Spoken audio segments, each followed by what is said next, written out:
Alors, on va faire un petit arrêt par une chronique de Laurent Guérin qui va nous parler d'amour dans le métavers. On est pas bien, paisible, à la fraîche, décontracté du... Oups, un moment d'égarement.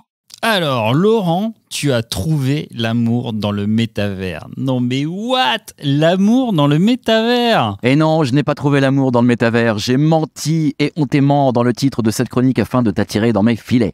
Je me suis dit aussi que ce serait bon pour le référencement Google d'utiliser amour et métavers dans la même phrase.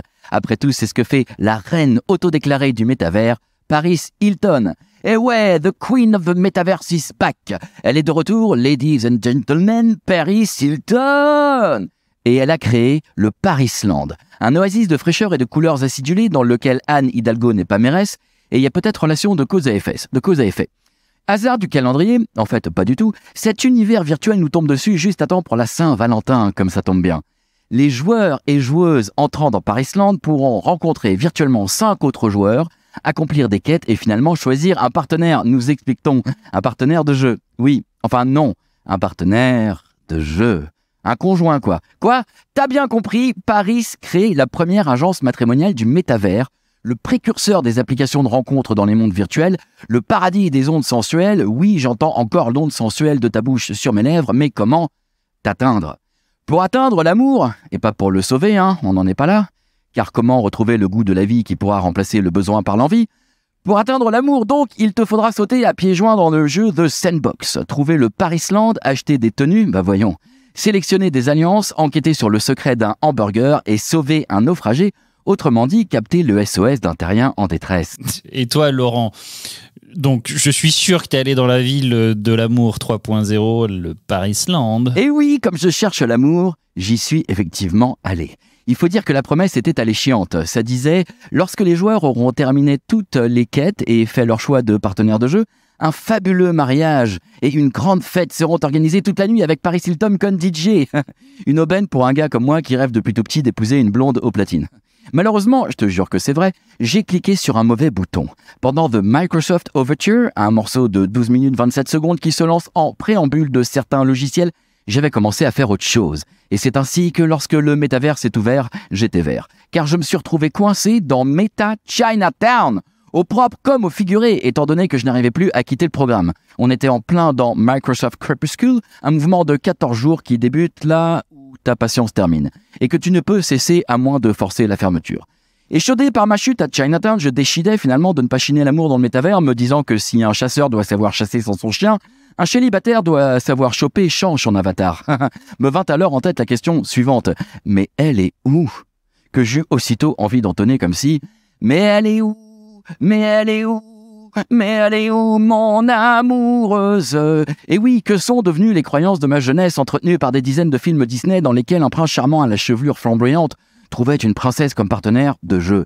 J'éructe, Paris Hilton, Walt Disney, même combat. Vous nous faites croire qu'on peut trouver l'amour au coin de la rue ou au coin de la blockchain, du bloc, mais ma cache. Et pour Disney, ça fait 100 ans que ça dure. En effet, l'entreprise reine du divertissement a dévoilé lors du Super Bowl un spot larmoyant pour célébrer son centenaire. Non mais tu me diras que du pays imaginaire au Web3, il n'y a qu'un pas, non? En effet, c'est l'occasion parfaite pour te rappeler que Disney, c'est une valorisation de 200 milliards de dollars. Et des marques comme Marvel, Pixar, Lucasfilm, ABC, la Fox, rien que ça. Niveau propriété intellectuelle, tu trouves Star Wars, tous les super-héros de Marvel, Spider-Man, Black Widow, Captain America, Iron Man, X-Men, les 4 Fantastiques, etc.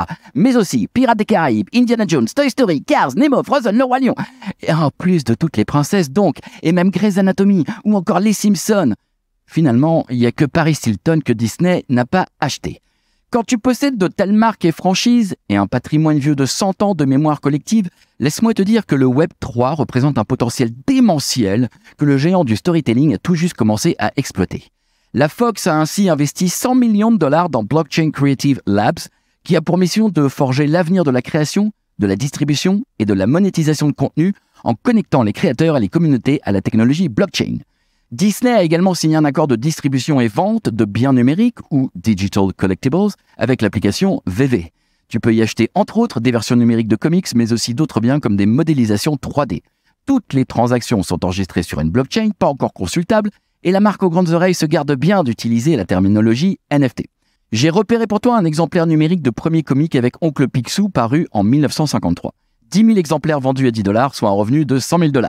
200 000 $ pour l'édition qui vit naître Thor en 1972, 100 000 $ pour une édition avec Mickey en 1982, ou encore 320 000 $ pour la DeLorean en 3D de Retour vers le futur 2. Depuis 2 ans, on estime à 7 millions de dollars les revenus des NFT qui n'en sont pas pour Disney, une goutte d'eau sur les 84 milliards de revenus générés en 2022. Si tu doutais donc du pouvoir de la blockchain, solution technologique capable de te certifier l'authenticité d'un bien numérique, demande-toi donc pourquoi le numéro 1 mondial du divertissement explore la vente en édition limitée numérique de morceaux choisis de son catalogue riche de millions de possibilités. Imagine ensuite le nombre d'icônes qui pourraient être collectionnables, on parle de digital collectibles, et multiplie chaque icône par le nombre d'exemplaires en vente et son prix. Ajoute à ça un pourcentage que Disney touche lors des reventes entre collectionneurs, ce qui n'était pas possible dans le monde physique. Essaye de faire un ratio sur les 10 prochaines années et au doigt mouillé, je te prédis que les biens numériques pourraient rapporter à Disney 1 milliard de dollars en 2033. Alors, je te donne rendez-vous dans 10 ans, même jour, même heure, même pomme, sans Paris Hilton, qui, à défaut de nous avoir aidé à trouver l'amour, nous aidera peut-être à trouver la maille. French Tech, esprit critique pour Tech Éthique.